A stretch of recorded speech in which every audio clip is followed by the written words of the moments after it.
Hi hello ചെമ്പനീർ പൂവിന്റെ എല്ലാ പ്രിയപ്പെട്ട പ്രേക്ഷകർക്കും മെട്രോ സ്റ്റാറിലേക്ക് സ്വാഗതം. അങ്ങനെ പൊങ്കൽ ആഘോഷങ്ങളാണ് ഇപ്പോൾ അച്ഛമ്മയുടെ വീട്ടിൽ നടന്നുകൊണ്ടിരിക്കുന്നത്. അതിൻ്റെ ഇടയിലും ശ്രുതിയുടെ ഇളയച്ചനാണോ യഥാർത്ഥത്തിൽ വന്നിരിക്കുന്നത് അതോ മറ്റാരെങ്കിലും ആണോ എന്നുള്ള ഒരു സംശയം ഇപ്പോഴും സച്ചിയുടെ മനസ്സിലുണ്ട്. അത് കണ്ടുപിടിക്കാനായിട്ടാണ് സച്ചിയുടെ ശ്രമം. ഇനി എന്തൊക്കെ സംഭവിക്കും എന്ന് നമുക്ക് നോക്കാം. അതിനു മുൻപ് ആദ്യമായിട്ടാണ് ഈ ചാനൽ കാണുന്നതെങ്കിൽ തീർച്ചയായിട്ടും സബ്സ്ക്രൈബ് ചെയ്യുക. അപ്പോൾ ഞങ്ങളിടുന്ന പുതിയ സീരിയൽ റിവ്യൂ വീഡിയോസ് എല്ലാം നിങ്ങൾക്ക് ലഭിക്കുന്നതായിരിക്കും. അങ്ങനെ പ്രതീക്ഷിക്കാത്ത ട്വിസ്റ്റുകളാണ് ഇപ്പോൾ സച്ചിയുടെയും രേവതിയുടെയും ജീവിതത്തിൽ നടന്നുകൊണ്ടിരിക്കുന്നത്. അങ്ങനെ മഹേഷിനോട് സച്ചി തന്റെ സംശയങ്ങളെല്ലാം പറഞ്ഞു. എന്നാൽ അപ്പോഴും മഹേഷ് പറഞ്ഞത് നീ പേടിക്കേണ്ട ആവശ്യമില്ല, എങ്ങനെയെങ്കിലും അയാളെ ചാക്കിലാക്കിയതിനു ശേഷം ശ്രുതിയുടെ ഇളയച്ചന്റെ കയ്യിലുള്ള സ്കോച്ച് നീ എങ്ങനെയെങ്കിലും കണ്ടുപിടിക്കുക, എന്നിട്ട് ആ സ്കോച്ച് തട്ടിപ്പറിച്ചെടുത്തു കഴിഞ്ഞാൽ അതിൽ കുറച്ച് അയാൾക്കും കൊടുക്കാം, എന്നിട്ട് കുടിക്കുമ്പോൾ ഉറപ്പായിട്ടും മനസ്സിലുള്ള കാര്യങ്ങളെല്ലാം പുറത്തു വരും എന്ന് സച്ചിയോട് മഹേഷ് പറഞ്ഞു. അത് കേട്ടിട്ട് അതുപോലെ ചെയ്യാനായിട്ട് അതനുസരിച്ച് കാര്യങ്ങൾ നീക്കാനായിട്ടാണ് സച്ചിയുടെ തീരുമാനം. എന്തായാലും സ്കോച്ച് കണ്ടുപിടിക്കട്ടെ, എന്നിട്ട് ഇയാളുടെ കാര്യം ഞാൻ നോക്കിക്കോളാം എന്നൊക്കെ പറഞ്ഞ് സച്ചി അകത്തോട്ട് പോയി ഇളനീരൊക്കെ വെട്ടിക്കൊടുത്തു. അങ്ങനെ സന്തോഷത്തോടു കൂടി കുടിച്ചു. അപ്പോൾ ഒന്ന് ഫ്രഷ് ആയിട്ട് വരാമെന്ന് പറഞ്ഞാണ് ഇളയച്ചൻ അകത്തോട്ട് പോയത്. അതിൻ്റെ പിന്നാലെ എല്ലാവരും ഓരോ കാര്യങ്ങളായിട്ട് ഉച്ചയ്ക്ക് കഴിക്കേണ്ട ഭക്ഷണങ്ങളും കാര്യങ്ങളൊക്കെ ഒരുക്കിക്കൊണ്ടിരിക്കുമായിരുന്നു.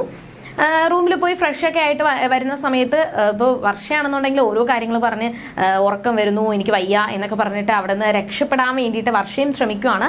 ശ്രുതിയും അതുപോലെ തന്നെ ജോലിയും കാര്യങ്ങളും നോക്കിക്കൊണ്ടിരിക്കുകയാണ്. ചന്ദ്രമതിയും വർഷയും ശ്രുതിയും കൂടി ചേർന്നിട്ടാണ് ഭക്ഷണം എല്ലാം ഉണ്ടാക്കുന്നത്. അപ്പോൾ അവർ ഓരോ കാര്യങ്ങൾ പതുക്കെ ചെയ്തുകൊണ്ടിരിക്കുകയാണ്. അപ്പം അച്ഛമ്മ പറയുന്നുണ്ട്, ഇതെന്താ നിങ്ങൾ പതുക്കെ ചെയ്യുന്നേ, പെട്ടെന്ന് ചെയ്യേ, ഉച്ചയ്ക്ക് ഭക്ഷണം കഴിക്കേണ്ടേ, ഇത് മാത്രം നോക്കിക്കൊണ്ടിരുന്നാൽ മതിയോ, ബാക്കി കാര്യങ്ങൾ നോക്കണ്ടേ എന്നൊക്കെ അച്ഛമ്മ പറഞ്ഞു. അപ്പം ഞങ്ങൾ 3 പേരല്ലേ ഉള്ളൂ എന്നാണ് ചന്ദ്രമതി പറഞ്ഞത്. എന്നാൽ തിരിച്ച് അച്ഛമ്മ ഒരു കാര്യം ചോദിച്ചു, ഇത്രയും നാള് രേവതി മാത്രമാണ് ഒറ്റയ്ക്കാണ് ഇരുന്ന് ജോലി ചെയ്തുകൊണ്ടിരുന്നത്, അപ്പോൾ നിങ്ങൾക്കൊന്നും പറയാനില്ലായിരുന്നല്ലോ. അപ്പോൾ രേവതി ഒറ്റയ്ക്ക് ജോലി ചെയ്തപ്പോൾ യാതൊരു പ്രശ്നവുമില്ല, പക്ഷെ ഇപ്പോൾ നിങ്ങൾ 3 പേരും കൂടി ഒരുമിച്ചിരുന്ന് ചെയ്തപ്പോൾ നിങ്ങൾക്ക് ഭയങ്കര ബുദ്ധിമുട്ടാണല്ലേ എന്നൊക്കെ അച്ഛമ്മ തിരിച്ചു ചോദിച്ചു. അതെല്ലാം കേട്ട് വായടഞ്ഞിരിക്കുവാണ് എല്ലാവരുടെയും. ഇതിൻ്റെ ഇടയിൽ വർഷ ഇങ്ങനെ ഉറക്കം വരുന്നുണ്ടെന്നൊക്കെ പറഞ്ഞപ്പോൾ ഉച്ചയ്ക്ക് പെൺകുട്ടികൾ കിടന്ന് ഉറങ്ങാൻ പാടില്ല എന്നൊക്കെ പറഞ്ഞ അച്ഛമ്മ വീണ്ടും അവിടെ ജോലിക്ക് വേണ്ടിയിട്ട് പിടിച്ചിരുത്തി. അപ്പോൾ വർഷയെ കണ്ട ഉടനെ തന്നെ ശ്രീകാന്ത് ഓടി വന്നിട്ട് വർഷയെ ഞാൻ സഹായിക്കാം അച്ഛമ്മ എന്നൊക്കെ പറഞ്ഞ് ശ്രീകാന്ത് പച്ചക്കറിയൊക്കെ അരിയാനായിട്ട് സഹായിച്ചു. എന്നാൽ നീ ഒന്നും ചെയ്യേണ്ട ആവശ്യമില്ല, അവൾ ഒറ്റയ്ക്ക് ചെയ്തോളും, നീ ഒന്നിനും സഹായിക്കേണ്ട ആവശ്യമില്ല എന്ന് പറഞ്ഞു. അങ്ങനെ ശ്രീകാന്ത് അവിടെ നിന്ന് പതുക്കെ എണീറ്റപ്പോൾ തന്നെ സുധി അവിടെ നിന്ന് ശ്രീകാന്തിനെ കളിയാക്കുന്ന രീതിയിൽ ഒരു ഡയലോഗ് പറഞ്ഞു. ഓ അച്ഛമ്മേ, അവനെ എന്തിനാ എണീപ്പിക്കുന്നേ, അവൻ പഠിച്ച ജോലിയാണ്, അവൻ്റെ തൊഴിലാണ് അച്ഛമ്മേ അവൻ ഇവിടെയും കാണിക്കാൻ പോകുന്നത്, ആ ഒരു സഹായമാണ് വർഷയ്ക്ക് അവൻ ചെയ്തു കൊടുക്കാൻ പോകുന്നത് എന്നൊക്കെ പറഞ്ഞിട്ട് ചെറിയ ഡയലോഗൊക്കെ അടിച്ച് സുധി അത് കളിയാക്കി. എന്നാൽ സുധിയുടെ മുഖത്ത് നോക്കി ശ്രീകാന്ത് തിരിച്ചൊരു കാര്യം ചോദിച്ചു. ഇപ്പോൾ തമാശയ്ക്കാണെങ്കിൽ പോലും എനിക്ക് ചെയ്യാനായിട്ട് ഞാൻ പഠിച്ച ഒരു ജോലിയെങ്കിലും ഉണ്ട്, എനിക്കൊരു ജോലിയെങ്കിലും ഉണ്ട്, പക്ഷെ ഏട്ടനോ എന്തുണ്ട് എന്ന് ശ്രീകാന്ത് തിരിച്ചു ചോദിച്ചു. അതിൽ സുധിക്കൊന്നും പറയാനായിട്ട് പറ്റിയില്ല, കാരണം വടി കൊടുത്ത് അടി മേടിച്ച അവസ്ഥയായിരുന്നു സുധിക്ക്. അങ്ങനെ എല്ലാവരും കൂടി ഒരുമിച്ചിരുന്ന് കാര്യങ്ങൾ ചെയ്യുന്നതിൻ്റെ ഇടയിലും രവീന്ദ്രൻ വന്ന് ചോദിച്ചു, ഞാൻ എന്തെങ്കിലും സഹായിക്കണമോ? അപ്പോൾ ചന്ദ്രമതി തന്നെ പറയുവാണ്, തേങ്ങ തിരികെ തരണം എന്ന് പറഞ്ഞ് ചന്ദ്രമതി തേങ്ങയൊക്കെ എടുത്തു കൊടുത്തു. സച്ചി വന്നിട്ട് പറഞ്ഞു, അച്ഛ ഒരു കാര്യം ചെയ്യാം, ഞാൻ വന്നിട്ട് അച്ഛ തേങ്ങ തിരിവ്, ആ പാല് പിഴിയുന്നത് ഞാൻ ചെയ്തോളാം എന്ന് സച്ചിയും പറഞ്ഞു. എന്നാൽ എല്ലാവരും ജോലി ചെയ്യുന്നത് കണ്ടപ്പോൾ ആൺകുട്ടികളും ജോലി ചെയ്യുവാണോ, നിങ്ങൾ പുരുഷന്മാരും ജോലി ചെയ്യുവാണോ എന്നൊക്കെ ശ്രുതിയുടെ ഇളയച്ചൻ കളിയാക്കി. അതിനുശേഷം ഇളയച്ചൻ എന്ത് ജോലിയാണെന്ന് ചോദിച്ചപ്പോൾ ശ്രുതിയുടെ അച്ഛന് എന്ത് ജോലിയാണെന്ന് ചോദിച്ചപ്പോൾ ഡ്രൈവർ ജോലിയാണെന്ന് പറഞ്ഞു. അപ്പോൾ അതും കളിയാക്കുന്ന രീതിയിലായിരുന്നു ഇളയച്ചൻ്റെ സംസാരം. അതൊക്കെ കേട്ടപ്പോൾ സച്ചിക്ക് സഹിച്ചില്ല. സച്ചി നല്ല മറുപടിയൊക്കെ കൊടുത്തു.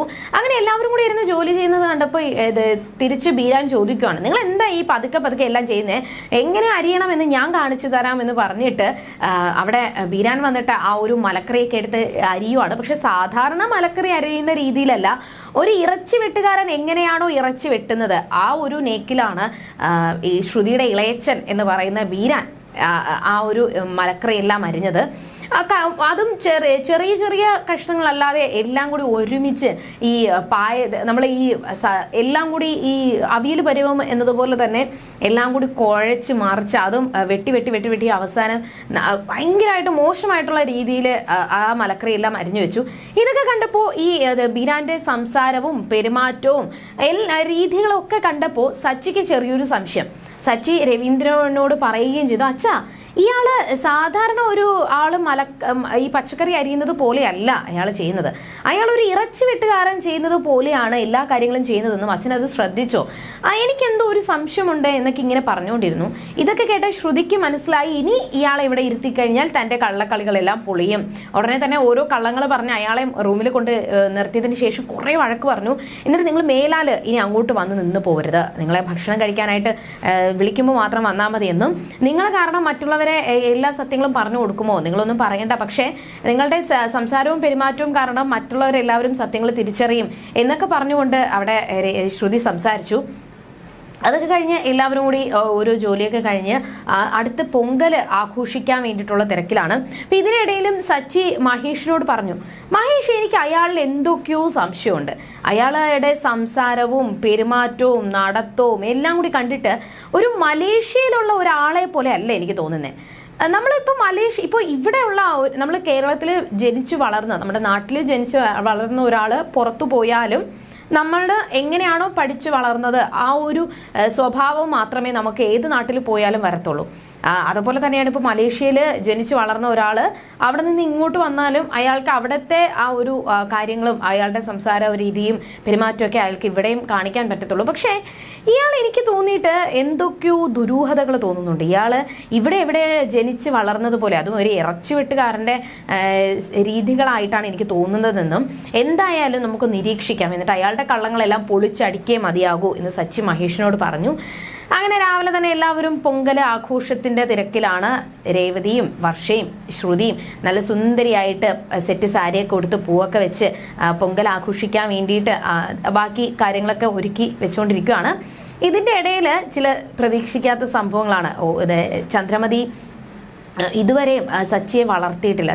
കുഞ്ഞിലെ തൊട്ട് തന്നെ സച്ചിയെ വളർത്തിയതും നോക്കിയതും എല്ലാം അച്ചമ്മയാണ്. അപ്പോൾ അത്രത്തോളം അച്ചമ്മയോട് സച്ചിക്ക് നല്ല ഇഷ്ടമാണ്. എന്നാൽ ഇതിൻ്റെ ഇടയിൽ ഈ ഒരു പൊങ്കൽ കഴിഞ്ഞ് എല്ലാവരും പോകുന്നതിന് മുന്നേ തന്നെ മിക്കവാറും ബീരാന്റെയും ശ്രുതിയുടെയും കള്ളങ്ങൾ പൊളിയാനുള്ള സാധ്യതയുണ്ട്. ഇനി എന്തൊക്കെ സംഭവിക്കുമെന്ന് നമുക്ക് വരുന്ന എപ്പിസോഡുകളിൽ കണ്ടറിയാം. അതുവരേക്കും ടാറ്റാ ബൈ.